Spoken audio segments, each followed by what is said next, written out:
'di ba from the 3 cm down to 1 cm without any medication po. Ang ginawa ko lang, nag-blow lang po ako na nag-blow. Alam niyo po, tuwing may masakit dito sa akin sa bahay, alam niyo lagi sinasabi na sa akin, asan yung Itera? Ay, parang yun na yung pinaka talagang nasa yung Itera. May masakit sa paa ko, masakit sa likod ko, sa balakang ko. Asan yung Itera? Yun po talaga kasi yung parang pinaka main word dito sa bahay. Tuwing may masakit, siya na yung pinahanap. No? Ito po yung isang instrumento na pinadala po sa atin ng may kapal ang Diyos. No? Minsan po kasi kapag nando ka na sa situation, may iisip mo po yun na ano nga ba? Ano nga ba yung kasi hindi pwedeng opo, naniniwala tayo sa kanya, pero kailangan mo itong gawa ng paraan. Minsan may mga pinapadala siyang kung hindi man tao, instrumento. So I think ito yon. September din po, nag-start ako magkaroon ng Itera. Itera Care, yung color red po, no? Actually, sabi ko nga, siguro ito yung instrumento kasi sa totoo lang po, medyo pricey po siya for me po. So, may isang tao na hindi ko rin po siya kilala personally. Tinulungan niya ako paano magkaroon nito. So, hanggang sa natapos ko siyang bayaran, tinulungan niya ako. So, ramdam ko yung tulong niya sa akin noon. Then, after po noon, nagbo-blow po ako everyday. Yung asawa ko po, napakasipag po niya. Binoblow niya ako lagi. Kung ano man yung may masakit sa akin, kung ano man po yung pain na nararamdaman ko, iboblow lang po namin to. And then, yung 10 step ng blowing, yan po, ginagawa ko po. Ginagawa po namin yan. May time na minsan, may araw na nakakalimutan, pero mostly po, talagang tinaga po namin to, no? Then, ayun na nga, nag-decide ako. Sabi ko, next year na ako babalik kay Doc. Sabi ko, ganun. Siyempre po, lagi po ako nagpe-pray, hindi po mawawala yan. Sabi ko, next year na ako babalik kay Doc para naman, alam mo yon kasi yung chemo na yon medyo risky talaga siya. Pwedeng gumaling, pwedeng hindi.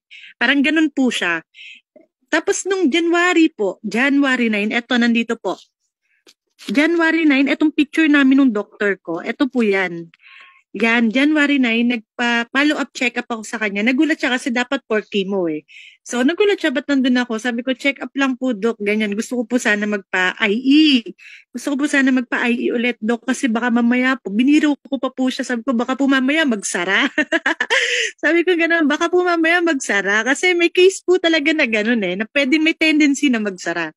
So, ayun, inain niya ako. So, habang inain, kinakabahan ako kasi buong akala ko talaga lumalala ako. Ganun. Lumalala ako kasi may time na talagang minsan nanghihina ako. May time na sobrang in pain po ako. Ganun. So, nung pagbalik ko sa kanya, sabi ko, inain niya ako, sabi niya, 1 cm, hala, yung tibok ng puso ko. Sabi ko, Dok, totoo po ba? Sabi ko, ganun niya. Sabi niya, yes, 1 cm na lang. Sabi niya, no, very, very amazing, no? Very amazing. Sabi niya, 1 cm na lang yung tumor mo. Sabi niya, ganun. Sabi niya, possible nga na hindi na daw po tumor.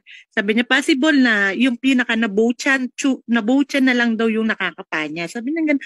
Pero, to be sure daw, kailangan namin gumawa ng bagong test, which is, ito po. Ayan, yung nandyan sa screen, ito pong January 19. Di ba January 9 ako bumalik sa kanya? So, ayan, nagpa-transb siya. Gumawa siya ng request transb. Nagpa-transb ako.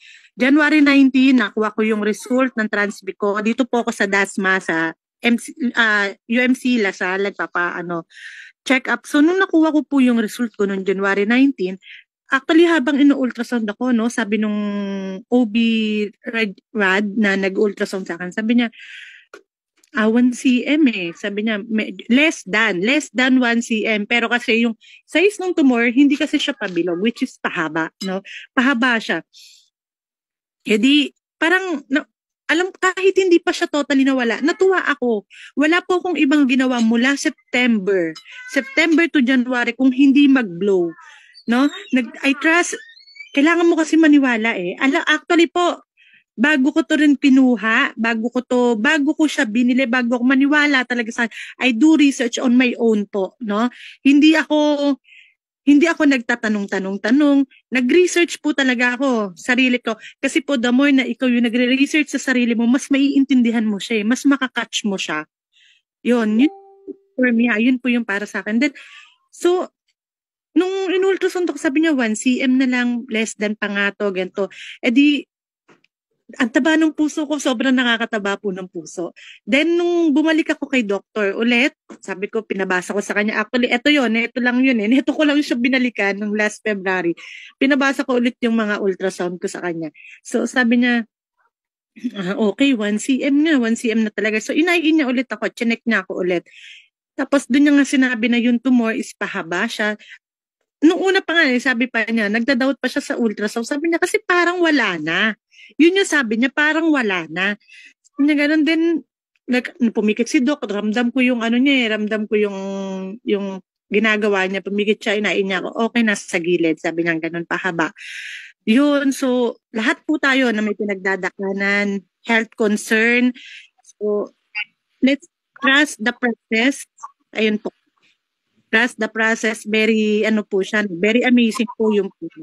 Talagang, tas bukod pa doon, hindi siya, kasi mas mararamdaman mo yung effect of relaxation, di ba? Yun, sobrang relaxing, yun po masasabi ko. Thank you po, thank you po talaga. And thank you, Lord.